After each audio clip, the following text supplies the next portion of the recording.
Nama Imelda Are, NIM 2020-270-782. Kali ini saya akan menjelaskan tentang makhluk hidup. 1. Manusia. A.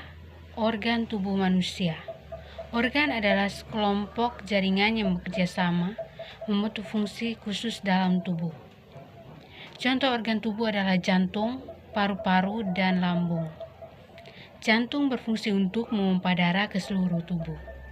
Paru-paru berfungsi untuk menukar oksigen dari udara dengan karbon dioksida dari darah.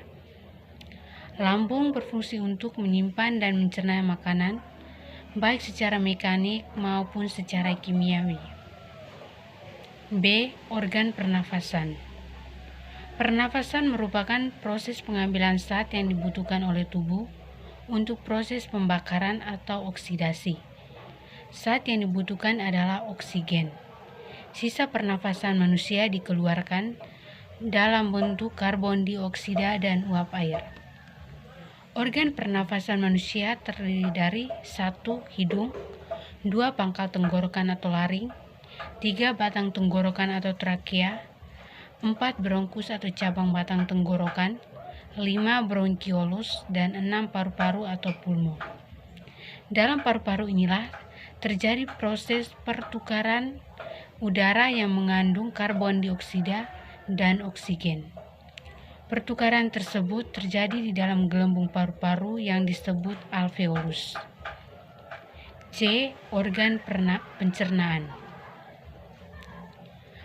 Pencernaan adalah serangkaian jaringan organ yang memiliki fungsi untuk mencerna makanan. Makanan tersebut akan diproses secara mekanik ataupun secara kimiawi.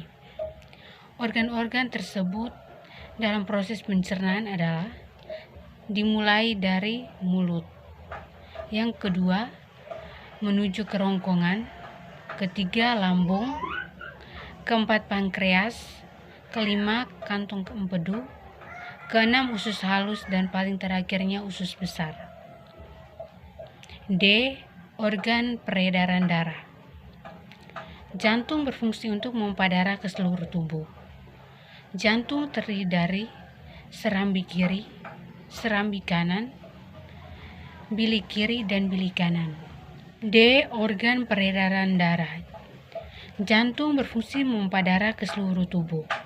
Jantung terdiri dari serambi kiri, serambi kanan, bilik kiri, dan bilik kanan. Peredaran darah pada manusia terdiri atas peredaran darah kecil atau pulmonal dan peredaran darah besar atau sistemik. Peredaran darah kecil dimulai dari jantung menuju seluruh tubuh dan kembali ke jantung.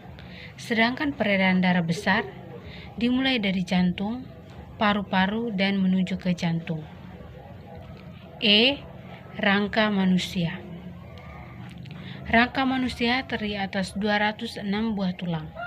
Berdasarkan bentuknya, tulang-tulang tersebut dibagi menjadi 3 macam, yaitu 1. Tulang pipa, 2. Tulang pipi, dan 3. Tulang pendek. Yang kedua, hewan. 1. Bentuk luar atau morfologi pada tubuh hewan. Adaptasi morfologi dilihat dari bentuk tubuh atau salah satu organ tubuh luar. Contoh morfologi pada hewan, misalnya burung dilihat dari jenis paruh dan kaki burung. Jika ikan dilihat dari sirip, perut, serta ekor. Jika kucing dilihat dari kumis kucing, ekor, serta kaki. Semua bentuk morfologi pada hewan memiliki fungsinya masing-masing. 2. Daur hidup hewan. Ada 2 jenis daur hidup atau metamorfosis pada hewan. 1. Metamorfosis sempurna terdiri dari 4 tahapan, yaitu telur, larva, pupa, dan dewasa atau imago. Contohnya pada hewan kupu-kupu dan nyamuk. 2. Metamorfosis tidak sempurna terdiri atas 3 tahapan, yaitu telur, nimfa, dan dewasa atau imago. Contohnya pada hewan kecoa dan kucing. Yang ketiga, tumbuhan. 1. Bentuk luar tubuh tumbuhan dan fungsinya. A. Akar.